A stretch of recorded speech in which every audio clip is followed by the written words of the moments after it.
How's it going, everyone? Data here, and what a first round we just had in the NHL playoffs. Oh my goodness, was it a doozy, and it was as exciting as playoff hockey can get. Today we're going to be breaking down the first round of the NHL playoffs that just came to a conclusion last night in the real world, May 15th, with that overtime thriller between the Flames and the Stars, and we'll look forward to the second round now, the conference semifinals, and make some predictions in that regard. So buckle up, feel free to use the timestamps with the chapters down below if you want to just hear about a certain series. But without further ado, I'm ready to dive right into what happened in this first round. So as you can see on the screen right here, I have my original bracket, my predictions from the last DataCast analysis video that we did.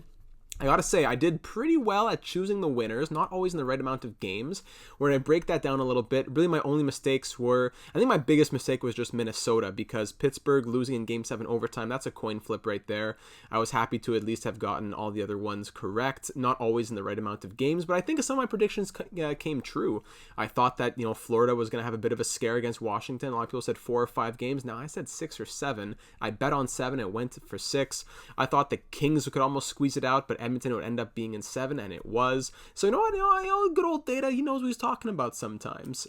But let's start breaking this down, starting with, we're going to start over in the Eastern Conference this time with the Panthers and the Capitals. So in this episode, I'm going to be using, a little bit of Wikipedia here, just looking at the scores, a little bit of a refresher of some of the things that happened in the series, as well as pulling up some of the stats thanks to JFresh Hockey and Top Down Hockey. So I'll be looking at some of those things along the way as well. So let's start with the Panthers and the Capitals. I thought this was going to be a good, grindy series. I thought the Capitals were going to give the Panthers a run for their money, a little bit of a scare.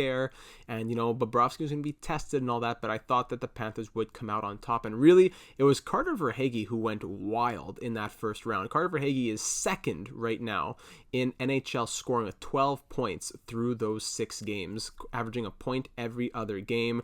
No one else from the Panthers are within the top scorers of the NHL here. Obviously, we're talking about big scores, 9, 10, 11, 12 plus points, but Carter Verhaeghe, just to say, the biggest surprise of the entire first round, I would say. Yes, Jake Ottinger was a huge surprise as well, but I think I gotta say Carter Verhaeghe is the most out of left field kind of guy, at least for the forwards. I'll give Ottinger for the goalies, but it's tough to compare the two, very different situations. But just to say, what a round Carter Verhaeghe had. So game number 1, Capitals give the Panthers a little bit of a wake-up call with that game 1 victory away. Florida losing on home ice. They bounce back with a big 5-1 victory. Now this is where people got scared. In game number 3, the Capitals beat the Panthers 6-1 at home, and they take a 3-1 series lead. It's only a 3-2 overtime victory. It gives the Panthers, I think, ultimately the gumption, the oomph that they needed to wake up a little bit. If they had lost in overtime and gone down 3-1, I'm not sure if they would have been able to pull off 3 in a row. Then they win the next 5-3, throw in an empty netter. Then they win a 4-3 overtime. This was a tough series for the Panthers. A lot of people were thinking, give the cup to Florida, give Huberdeau, give him the Conn Smythe. This is the Panthers' year and everything.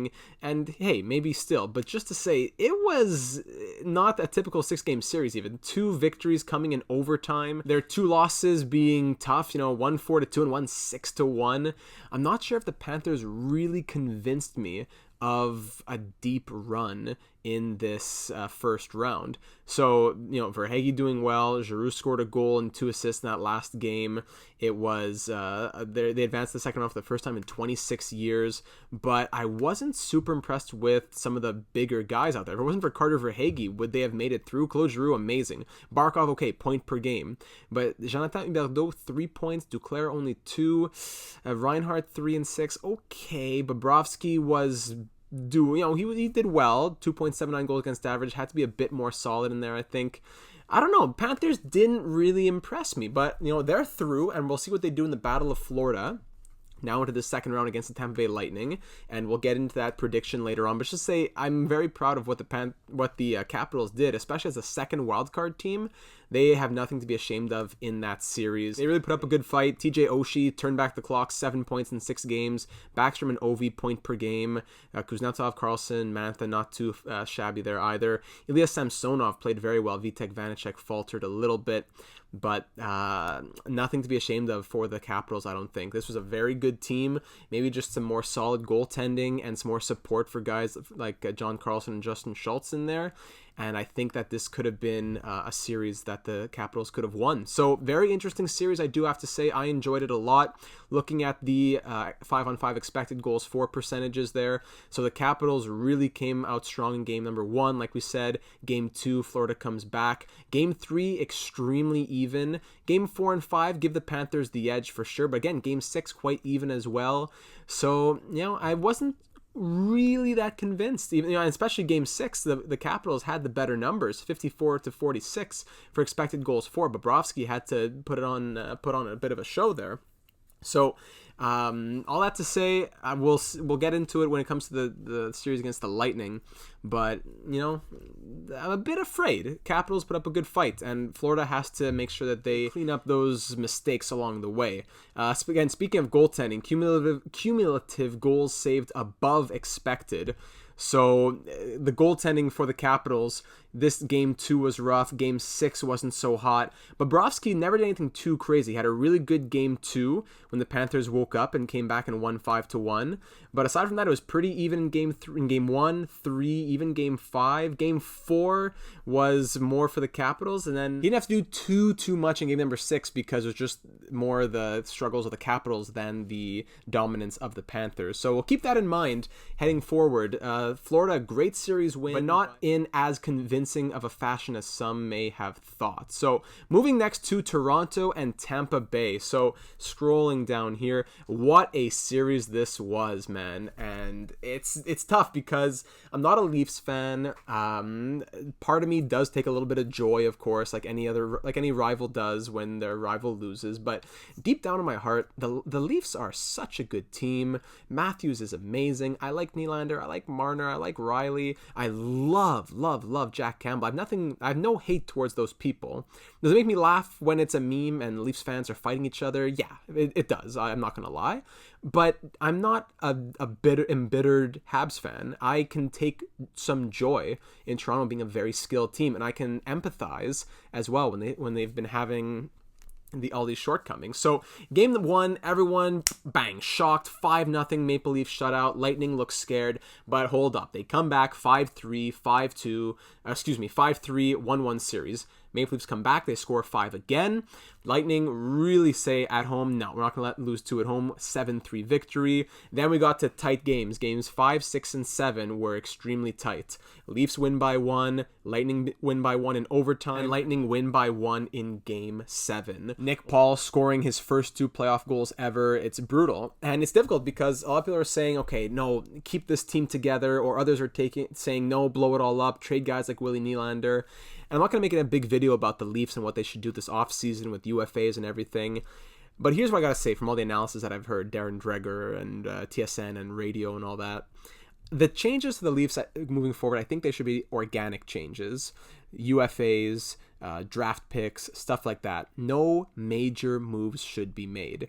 So on the one hand, you say this team is still a very good team. They brought the 2-time defending Stanley Cup champions to Game 7 and lost by 1 goal.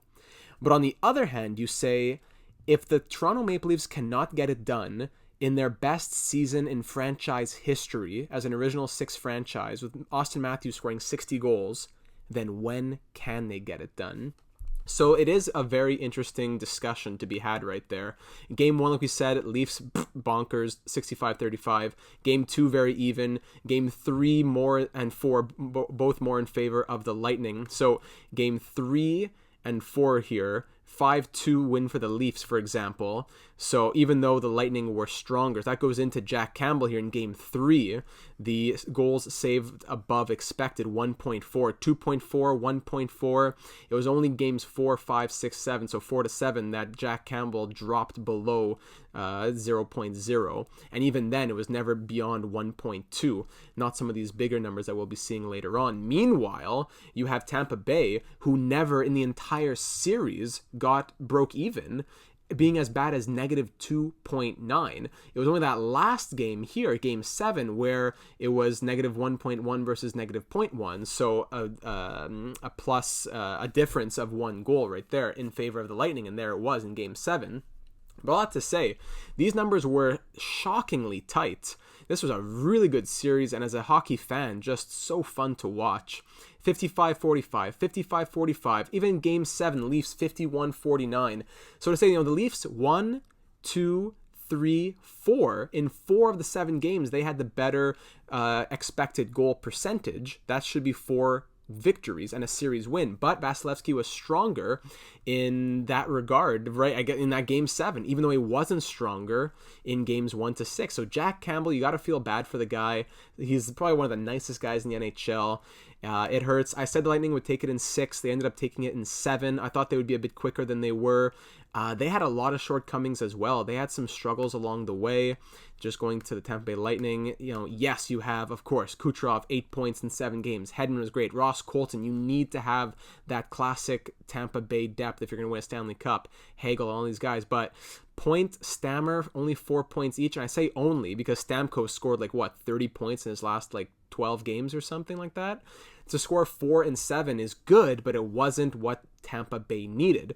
Pair that with Vasilevsky letting in an average of over 3 goals a game, and this was almost Tampa Bay's series to lose. So it's difficult because I want to feel for the Leafs, but they should have got this done. And I guess that speaks to some of the experience of the Lightning that they pulled it out and they shut it down in game 7. And you feel bad because Austin Matthews 9 points in 7 games, Marner 8 points, Nylander point per game, Riley, Tavares 6 and 7. But as something I've been saying a long time, the Leafs don't quite have that depth. Mikheyev did okay. Bunting, I think he got exposed a little bit if he's not playing with the right players. Kasha, Engvall, I like Engvall. But I don't know. I was not really impressed with the depth scoring on the Leafs. Kerfoot, a goal and an assist. Kampf, a couple goals. That's good. Blackwell, 2 points. Spezza, 1 point in 5 games. They're Kyle Clifford, Wayne Simmons. These guys should not have been playing. Simmons just 14 penalty minutes and caused the loss in game.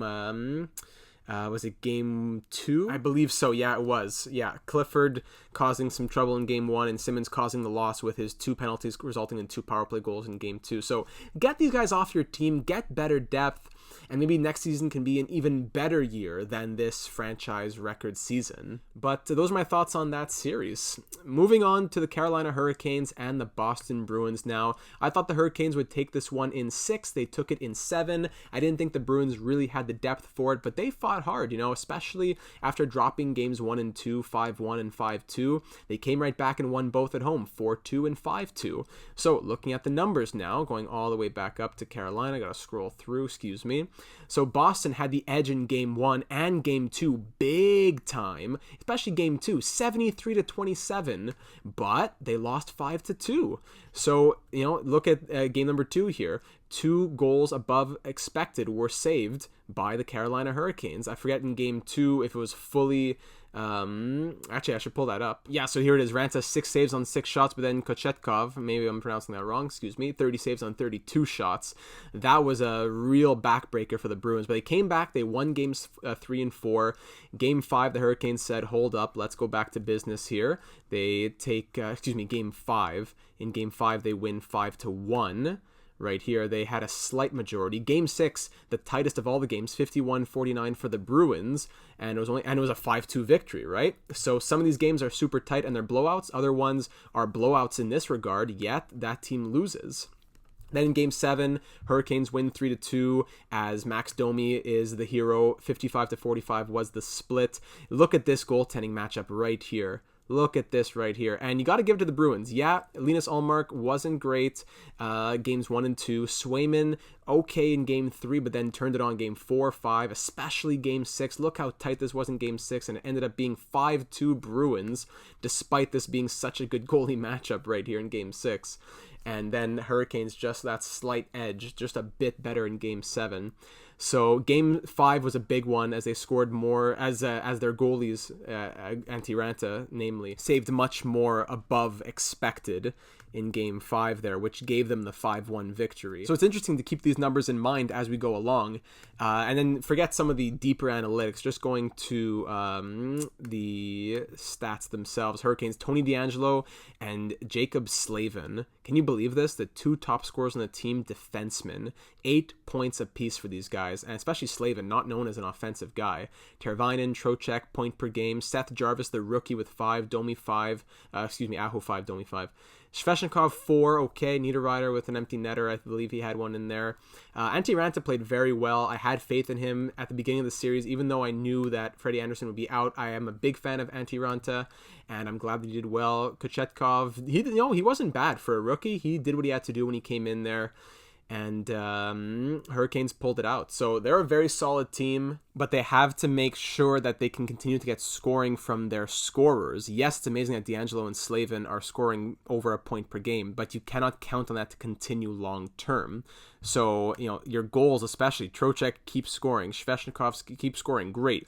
But 2 from Aho, 2 from Teravainen, okay, 2 goals in 7 games. You just got to make sure that it keeps coming. So it's going to be an interesting series between the Hurricanes and the Rangers. We'll get to it later, but the Bruins, they did better than most gave them credit that they would probably do. I think they surprised some people. A lot of people thought the Hurricanes would win more easily, including me, but Brad Marchand was a man possessed, 11 points in 7 games. Jeremy Swayman played extremely well. Maybe it would have been a different series if he played from the beginning, which honestly I thought that he was going to be. Bergeron, point per game. Pasternak, great. McAvoy with those 5. Throw in. It's defensive. You got to have a little bit of scoring from your defense in the playoffs. To have 5 from McAvoy is great, but then 2, 3, 4. 1, 2, 3, 4, 5, 6, 7. 4 points from 7 other defensemen. That's tough when McAvoy gets 5 on his own. So I think that's a bit of part of the downfall of the Bruins, plus just the Hurricanes goaltending being a bit more impressive. So that's what I have to think. That's what I have to say about Hurricanes and Bruins. Final Eastern Conference series, the Rangers and the Penguins. This one hurt because I almost had this prediction. I said Penguins in 7 because it's crazy. The Penguins, man. Game 82, you have Dumoulin, you have Zucker, all these guys, and then game 1 of the playoffs, bang. Brian Dumoulin becomes the reincarnation of Nick Lidstrom. You have Jason Zucker, who's the reincarnation of Brett Hall. It's crazy how they turn on the Jets in the playoffs. And it was disappointing that they didn't make it from just a perspective of, wow, this is not a team that people didn't expect to win. The Rangers, most people did expect the Rangers to win. It's just that it was fun that it was made into a bigger series. And, human nature, we cheer for the underdogs. But again, deep down in my heart, I don't dislike the Rangers. I have a bit more favor to the Penguins, I think, being a fan of some of the players on that team a bit more. But, you still have great stories. Guys like Zibanejad, guys like Shesterkin, who's a hard candidate, guys who are fighting hard, Panarin, who's had some tough difficulties in postseasons and even in his own life. Good stories there, too. I don't mind the Rangers doing well. It's just that it was such a fun story for the Penguins with a third goalie in nets, underdog story to the max. And that's what was enjoyable. But all that to say, Penguins started off with a triple overtime victory in game 1. I watched the whole thing. That's really got the ball rolling on such a fun and exciting series. Penguins lose game 2 as the Rangers tied up 5-2 at Madison Square Garden. We go back home for the Penguins, and they score 7 goals in back-to-back games, 14 goals between games 3 and 4. So looking at games 3 and 4 here, this was not prime Igor Shesterkin. This got people a little bit afraid here, because game 1, game 2, the Penguins, 60 and 64% expected, but they didn't necessarily dominate in the scoreline. They won in triple overtime, and then they lost in game 2. Igor, he was doing okay up here, 1.6, and I'm not sure what this number is, but it's definitely above 3. That's looking good right there.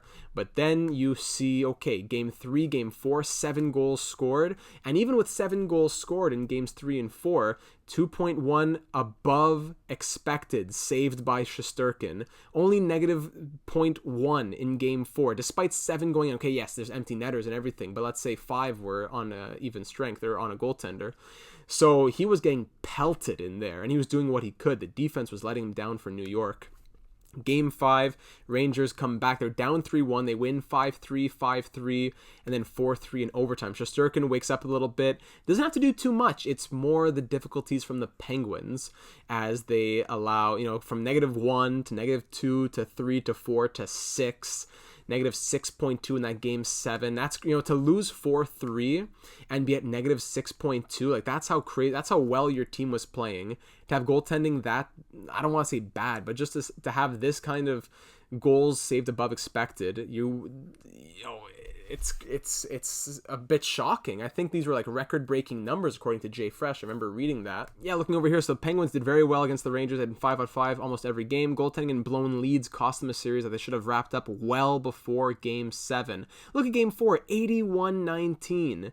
That was a win, but just to say, like, those are some of the numbers they were putting up. Speaking of goaltending, after Game 1, the Penguins got below expectation goaltending in every single game. Louis Domingue played like one would expect Louis Domingue to. Shesterkin wasn't always his MVP caliber self, but he got the job done in the elimination games. Rangers were heavy favorites in this one. And here are the record numbers. The Penguins finished the series with a 63% expected goal share at 5v5. If I'm not mistaken, that surpasses Washington versus Montreal in 2010 as the highest goals for percentage in a losing effort of the analytics era. Just incredible stuff. Also, the highest goals for percentage the Penguins have ever recorded in a playoff series, surpassing 62.2 against Tampa in 2016, yet they still lose. So this one hurt just from like a hockey point of view, from an analytics point of view, but the Rangers did very well. They fought back. They had some tough, tight victories. Who were their top scorers here? The New York Rangers. They had Zibanejad at 11 in 7. Adam Fox very quietly scored 10 points in 7 games. Everyone's talking about Cale Makar. Of course, it was in 4 games. But Adam Fox quietly 10 points right there. Panarin, Andrew Kopp, who's just so underrated, and Chris Kreider, all point per game. Strome and Vetrano did great. Lafreniere, solid. Shesterkin here, 3.66 goals against average. Not his numbers whatsoever, but he hangs on for the victory. The Penguins, on the other hand, they also had guys like Gensel very quietly 10 points in 7 games. Crosby, 10 points. Rust, above a point per game. Brian Rust was above a point per game. Did you know that Mike Matheson had 6 points in 7 games? I didn't. Stuff like that. Evan Rodriguez came through. Jeff Carter came through. Danton Heinen, random 3 points right there. I'm not going to say he was a big difference, but he scored a couple of big goals. Louis Domingue, man, you feel for the guy. Casey DeSmith did very well. I had high hopes. I believe that he would do well. And in Game 1, he did do very well before his injury pulled him out. So give Casey DeSmith the entire series over Louis Domingue. And I think that the Penguins pulled this one out because it was just really tough goaltending that ended up being what did them in. Tristan Jarry, I don't know. Did he come in too cold? Should they have kept Domingue? I don't know. His numbers weren't really great before Game 7. But that's, we'll never quite know. But that's the Eastern Conference. Penguins could not pull it out. Very, very tight. I feel bad. I had them going to the Eastern Conference Finals just because of how much faith I had in that group. But, third string goalie, Crosby out a little bit in Game 6 there. Even if it wasn't a concussion, he wasn't probably feeling his best. This series really could have gone another way, but full credit to the Rangers for coming back from down 3-1. Now we're going to head over to the Western Conference, Avalanche and Predators. I thought the Avalanche would probably take it in 4, but I said, you know what? I'm going to say 5 because I think Philip Forsberg, Matt Duchene, Roman Josi, I think they're going to steal a game here. And the game that they could have stolen was game number 2, the one that the Avalanche won in overtime. That was a very tight one for sure, and the analytics reflect that. Game over here. Negative 3.1, all the way up to negative 0.7. That's great. Slightly down to -1, then -2.2. If anyone was going to steal a game, it was Connor Ingram in game number 2, where he had his best performance. Still not a good enough performance, unfortunately, but still a very good one. This was their game to have in game 2. They didn't win it, and their opportunity was lost. 7-2 loss, 7-3 loss, 5-3 loss. Easy series for the Avalanche, 4-game sweep. Game 1 was a bit tight in terms of expected goals for, but the Avalanche, they were expected to get 67%. It ended up being 2-1 because of this. So that's why you got to look at both these numbers. Game 3 was a bit tighter. Game 4 was a bit more of a runaway. And, it ended up being easy work for the Avalanche, who are probably the Stanley Cup favorites right now. Not because of what they've done, but just to say they're looking good. They're looking rested. I don't know if anyone's going to give them as much competition as the East is giving each other. Like, whoever makes it to the Cup finals is going to have to go through one of Florida or Tampa, through Carolina, one of those. It's going to be a tough series. I don't know if I see a crazy tough series for the Avalanche until they play Calgary or Edmonton in the conference finals. Even then, I don't know. So we'll get to more of that later. Kemper played well, 1.63 goals against average. He was really my only concern. My only reason I said, not the only, but one of the biggest reasons I said the Avalanche would lose to the Flames, because I said, watch Jacob Markstrom put on a show and Darcy Kemper falter a little bit. But, Darcy Kemper, 1.63 goals against average. Cale Makar was a one-man wrecking machine, just 10 points in 4 games. McKinnon, Landeskog, Rantanen, Taves, all above a point per game. Nichushkin was huge when called upon. Burakovsky did well. Even Eric Johnson, 3 points to throw in there. Why not? Everyone's scoring on the blue line for the Avalanche. So not much to say really about this series. They were in the driver's seat the entire time. Connor Ingram did what he could. Didn't have horrible numbers against such a good team. Duchesne did what he could as well. But guys like Ryan Johansson were non-existent. Philip Forsberg, non-existent over here. Roman Josi, a couple points, which was good. But, they really needed Philip Forsberg to come through. I think he just had the 1 point. Yeah, 1 point for Philip Forsberg, which that hurts a lot. Not much to say in that one. So moving on to the next series, the Wild and the Blues. Again, on goaltending, I wasn't completely sold on Husso and Binnington. Forwards, I gave the edge to the Blues. Buchnevich, O'Reilly, Perron, Kyrou, Thomas, all these guys. I gave them the edge over Kaprizov, Fiala, everybody. Even though Kaprizov was just crazy hot, I gave them the edge because of the goaltending. I thought Talbot and Fleury would be a bit better. Now, I said Wild in 7. I thought it was going to be the closest of all the series. Ended up being the Blues in 6. I give them full credit for that. I'm a believer in the Blues, even though I don't think that they're going to really push the Avalanche beyond 6 games, as I'm going to talk about later. I think that's going to be a very, very good series against the Avalanche. I just don't know if I see them pulling out 4 wins out of 7, but I'll get to that later. Wild start off, the Blues start with a 4-0 shutout victory. That really got everybody woken up to say, okay, especially me, to say, okay, the goaltending is here. Even though, look at this, the Wild 4-0 loss, yet they had 72% of the expected goals for. 3.9 goals saved above expected from St. Louis right there. Crazy. And the goaltending throughout the series was very, very good. The goaltending from the Wild was not bad, but especially in Game 5 and 6 here, especially Game 6, dropped off too much. Game 2, the Wild come back to tie it up. Game 3, they take a 2-1 series lead. Blues tie it back up and then win the next 2, outscoring Minnesota 10-3 in Games 5 and 6, even though those were very tight games, and the Wild even had the percentage in game number 5. These were the expected goals for in Game 3, where the Wild won 5-1. That's where it really came through that the goaltending did not stand up as much for St. Louis. 0.5 only saved above expected, but that was pretty much the only chance they had, because bounce right back up, boing to 2.6, and 3.3. Goaltending was the difference. I was right that it would be the difference, just I wasn't right in what direction. I thought the Wild goaltending would make the difference, but ended up being that the Blues goaltending made the difference, and all credit to them. It was a really nice series to watch. I've been staying up late watching these games, and they made it entertaining. Jordan Binnington, 1.67 goals against average. If you thought he was done, just, wipe your eyes a little bit and welcome back to 2018. David Perron, 9 points in 6 games for him. O'Reilly, 8. Tarasenko, 6. Kyrou, Buchnevich, Parayko, Falk, all with 4 points. Even the other depth guys like Robert Thomas, they're allowed to only have to chip in 2, 3, 4 points, because your bigger guys like Perron, Tarasenko are coming through in hand in hand with your goaltending playing well. You look at Toronto, a guy like Kerfoot only scored 2 or 3 points, but you didn't have like a bunch of players above him getting well over a point per game. 3 players at a point per game or more. These 4 players with 4 and 6, stuff like that. So I guess the scoring depth and the solid goaltending, and even the defense chipping in, is what made the difference for St. Louis. Because if you look over at Minnesota, I think it's pretty much just Kirill Kaprizov. 8 points in 6 games, yes. Okay, Ek did well. Hartman did well. Zuccarello, okay. Fiala, only 3, okay. And then the other guys that you were counting on didn't really come through as much either. Frédéric Gaudreau had a crazy season, only a goal in 6 games.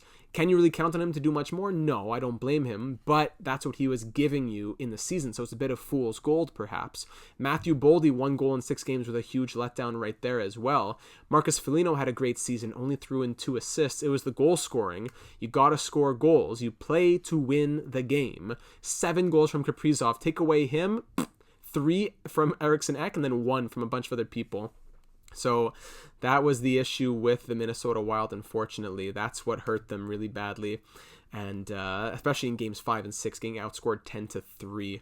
So St. Louis is through, very well deserved. It was difficult because Marc-Andre Fleury, you feel for the guy, such a good, such a fan favorite. 3.04 goals against average for him was not amazing. I wouldn't put the blame on him. I think the scoring dried up, but guys like Matthew Boldy especially. I know he's a rookie in his first postseason and all that, but they were counting on players like Boldy and Gaudreau and Foligno during the season. To have them not come through in the playoffs, that's what changes all the dynamics right there.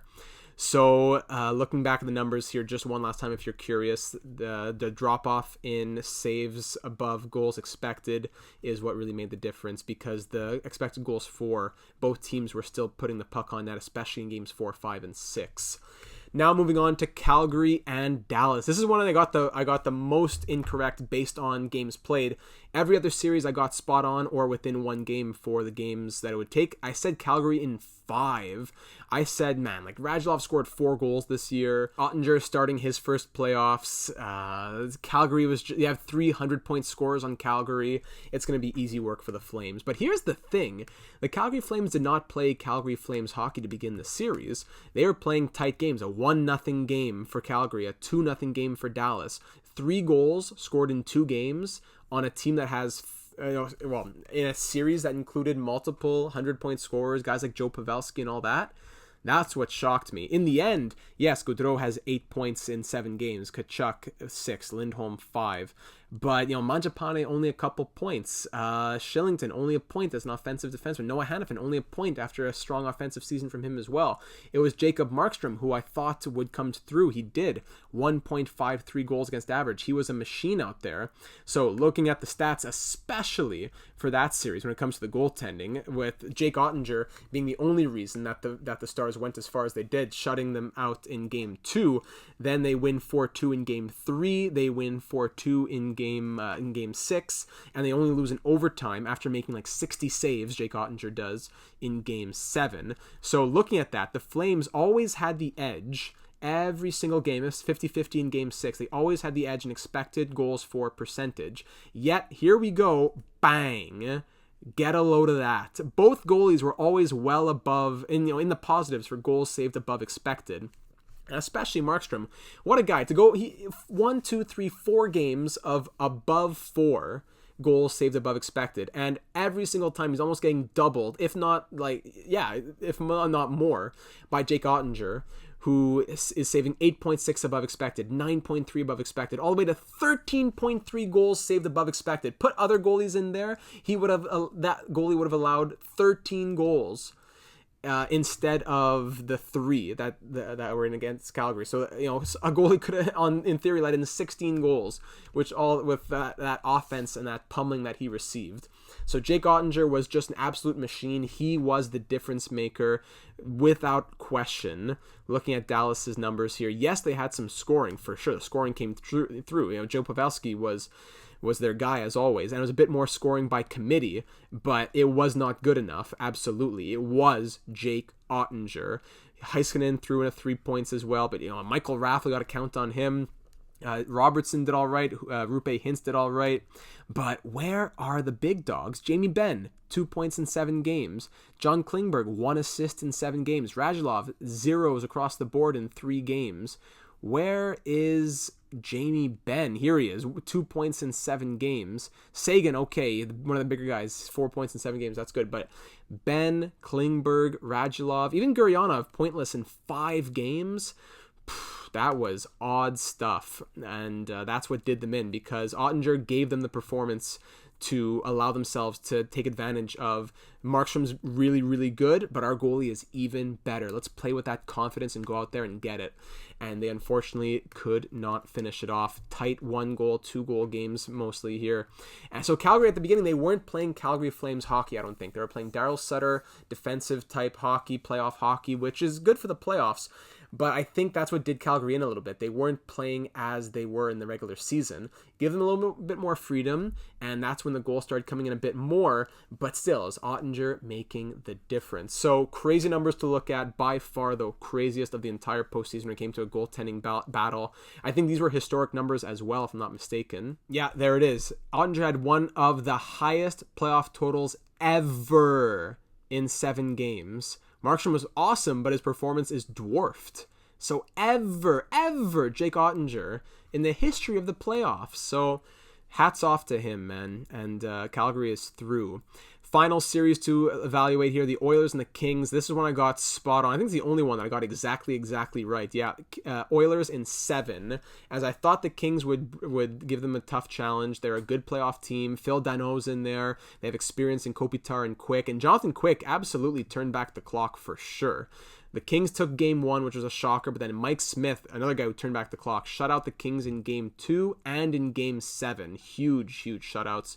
The Oilers, when the offense came through, it was there. 8 goals in game 3. Not always, then they get shut out 4-0 in game 4. So it was an up and down series for the Oilers.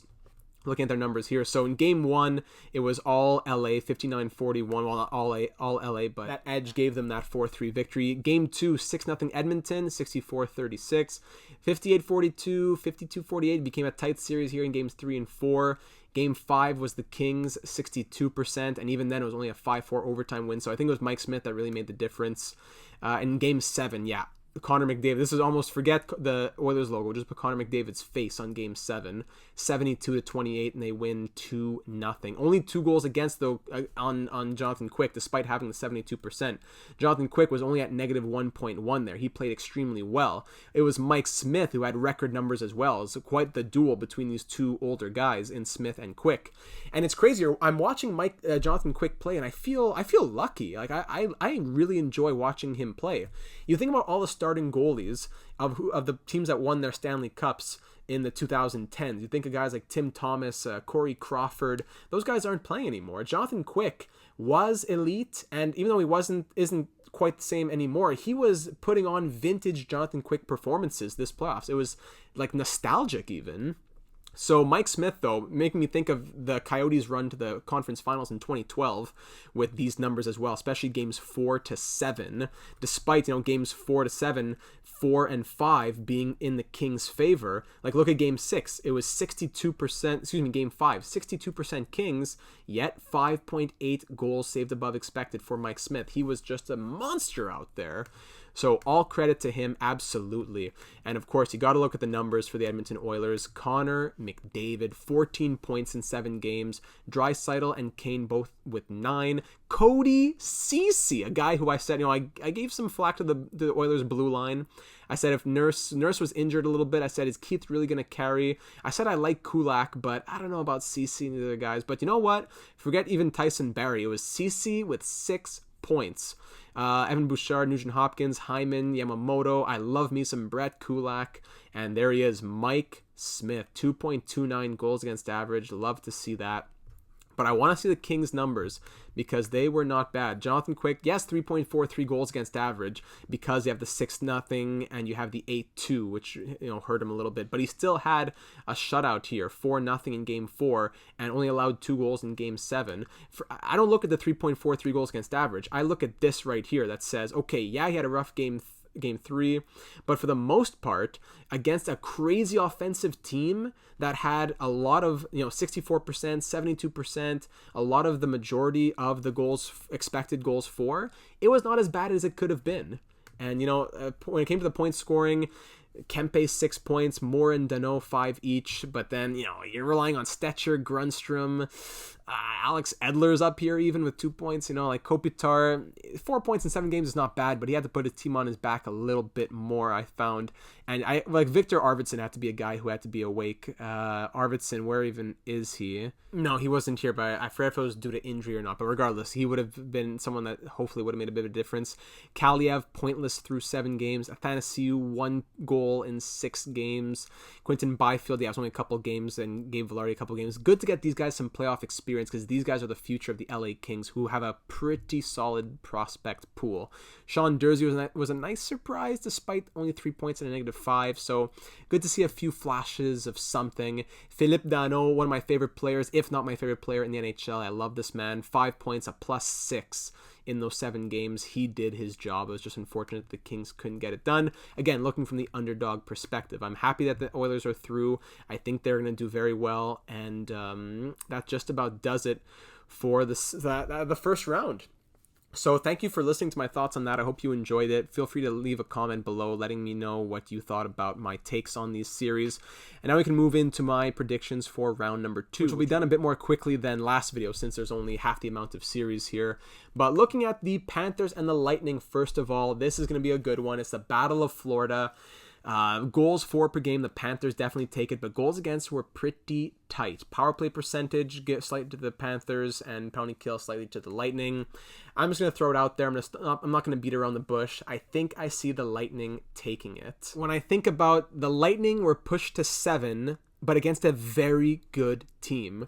The Panthers were pushed to 6 against a team that shouldn't have really done so. I don't know. Like, I wasn't super impressed by the Florida goaltending. Like Bobrovsky, he wasn't bad at all. Like I said, he did very well in Game 6. Game 2 was good as well. But just to say, that's, these negative expected goals for, yeah, there are slight negatives against the Capitals, but how negative will they get against Kucherov and Stamkos if they pick themselves up a little bit, especially Stamkos I'm talking about. But I don't know. It wasn't just a bit, it's a bit of a feel as well. It's a bit of, I'm not always going money ball. I'm going over how he swings the bat. I'm thinking about that as well.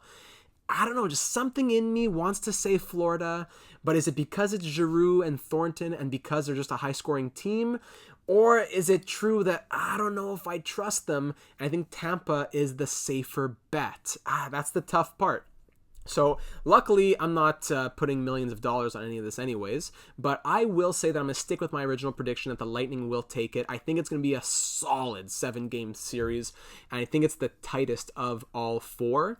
It's a coin toss in Game 7, but I'm going to give it to the Lightning. I think the Florida Panthers put up a really good battle, and I would not be surprised in the slightest if they do take it. It's just that I think the Lightning are looking a little bit better. Now, it depends. Is Braden Point going to be out long term? Is Vasilevsky going to be able to regain his composure after being in the negatives the entire 7-game series, but getting a lot better in Game 7? Can he continue to trend upwards, or will he stay in the negatives? Those are the unanswered questions for us. So I do think that the Lightning will take it, but don't quote me on it if it's a Game 7 triple overtime and the Panthers get a greasy goal in the crease, right? I think it could go either way.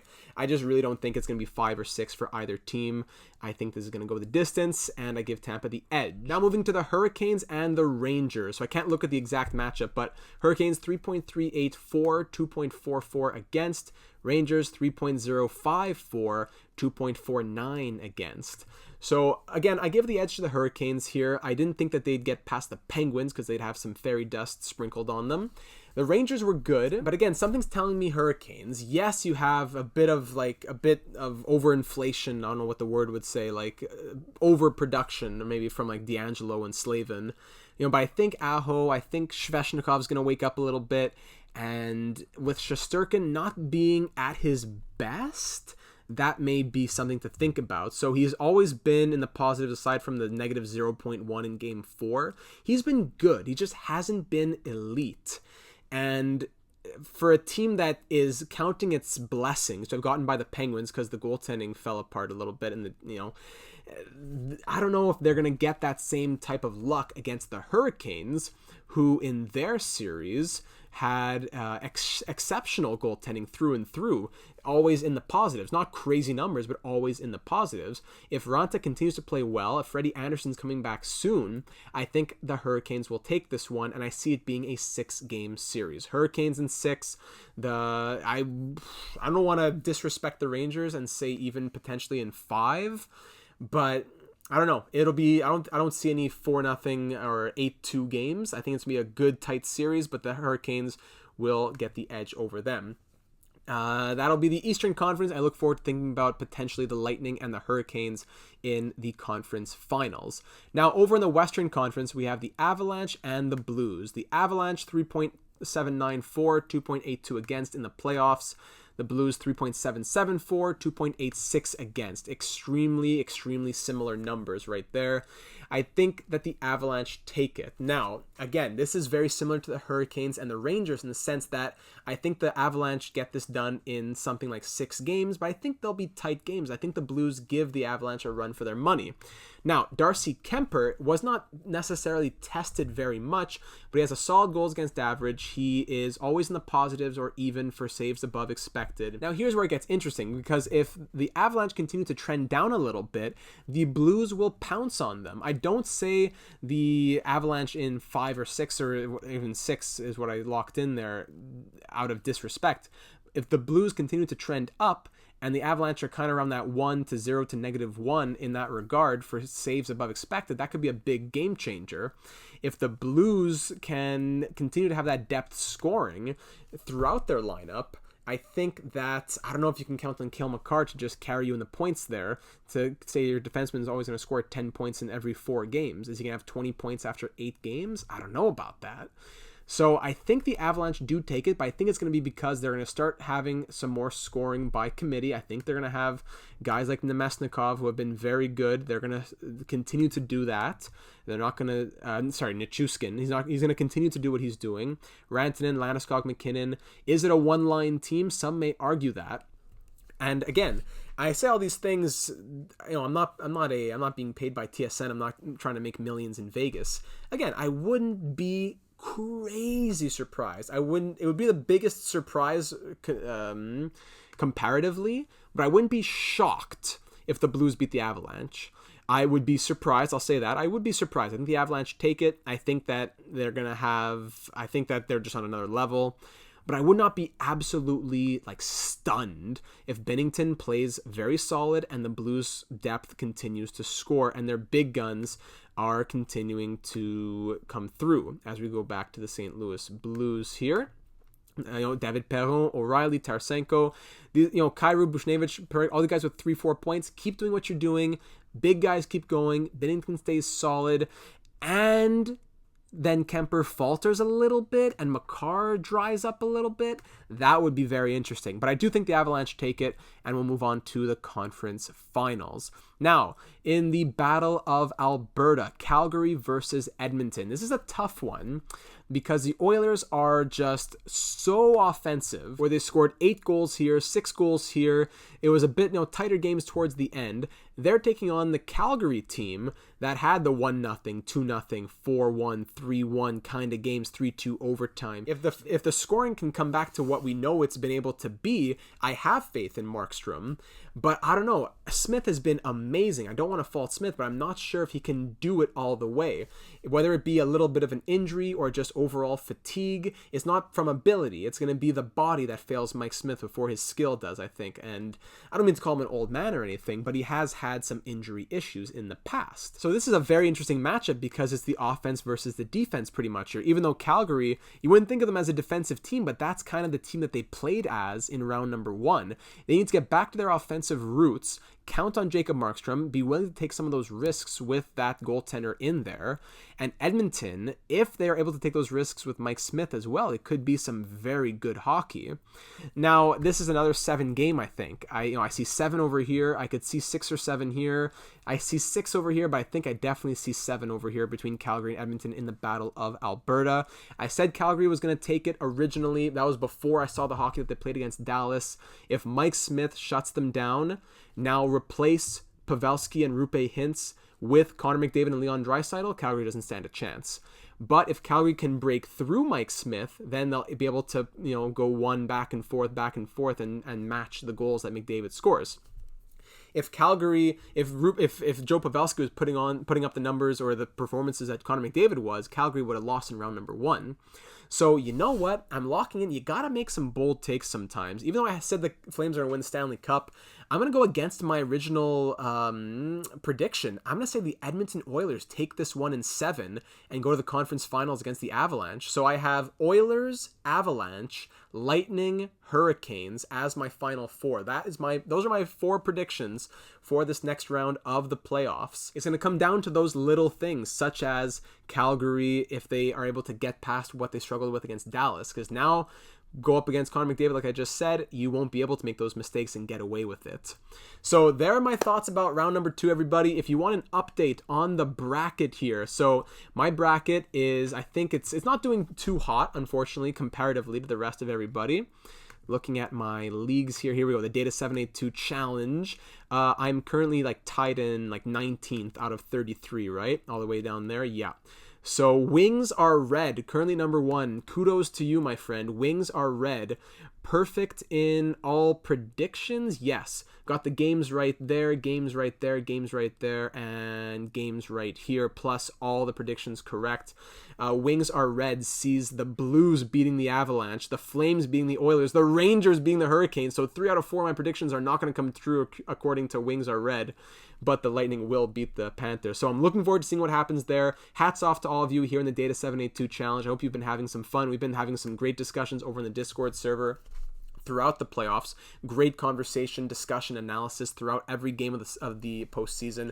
So if you want to join in on that, be sure to join the Discord server. The link for that is in the description. We'd love to have you there. The more voices, the better. And this team is that much stronger with you as a part of it. So that would mean, hey, it's a perfect time to consider subscribing. You'll be made aware of all these uploads, these analysis videos, the career simulations. That Shane Wright sim just went up a couple days ago, the NHL 22 franchise mode, FIFA 22 career mode, NHL 07 Dynasty mode, all that great stuff here in the channel. It's a real blast, and we'd love to have you join in as a part of it. Leave a comment with any of your thoughts about what I had to say. Are my predictions crazy? Is my analysis crazy? Am I spot on? Should TSN hire me? Should I never talk again? I'd love to hear all your thoughts. And if you enjoyed it, be sure to leave a like as well. So thank you so much for taking the time to listen, and I'm looking forward to seeing you in the next one, where we'll break down round number 2 and make some predictions for the conference finals. See you then.